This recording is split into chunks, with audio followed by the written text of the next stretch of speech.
Bonjour à tous. L'invocation de l'Esprit Saint au cours de la messe ou épiclèse, voilà notre sujet au cours de cette vidéo.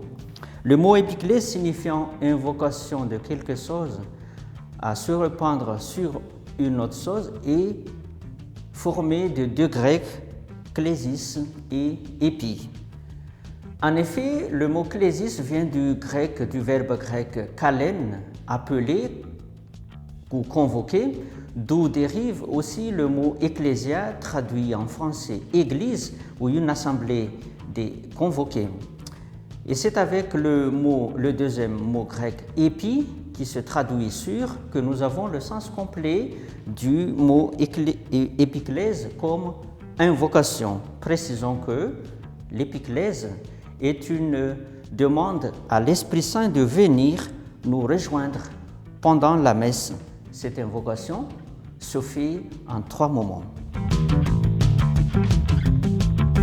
Le premier moment le plus important se trouve dans la parole de consécration. La consécration est ce moment au cours de laquelle le prêtre prononce des paroles en vertu desquelles le pain et le vin se transforment en corps et sang du Christ. Et à vrai dire, ce qui fait que ces paroles deviennent consécratoires, c'est-à-dire rendre saint, c'est justement parce que l'Esprit Saint est invoqué. Parmi tant d'autres, voici une formule de paroles de consécration où se prononce l'invocation de l'Esprit Saint. Sanctifie ces offrandes en répandant sur elles ton esprit, qu'elles deviennent pour nous le corps, le sang de Jésus-Christ, notre Seigneur. Ces deux autres moments, ils sont toujours dans la prière eucharistique. Et si la deuxième épiclèse se trouve juste au milieu de cette prière, la troisième conclut celle-ci. Cette conclusion s'appelle la doxologie. Notons que la deuxième épiclèse est une demande adressée au Père pour constituer le corps mystique du Christ. Cette demande ou cette prière se prononce ainsi. Quand nous serons nourris de son corps et de son sang et remplis de l'Esprit Saint, accorde-nous d'être un seul corps, un seul esprit dans le Christ.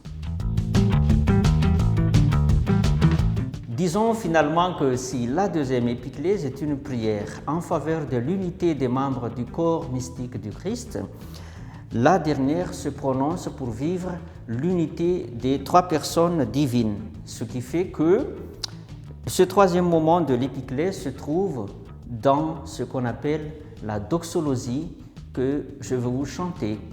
Par lui, avec lui et en lui, à toi, Dieu le Père Tout-Puissant, dans l'unité du Saint-Esprit, tout honneur et toute gloire pour les siècles des siècles. Amen. Chers jeunes et chers fidèles, je vous souhaite de bien vivre ces 3 moments quand vous allez à la messe. À bientôt.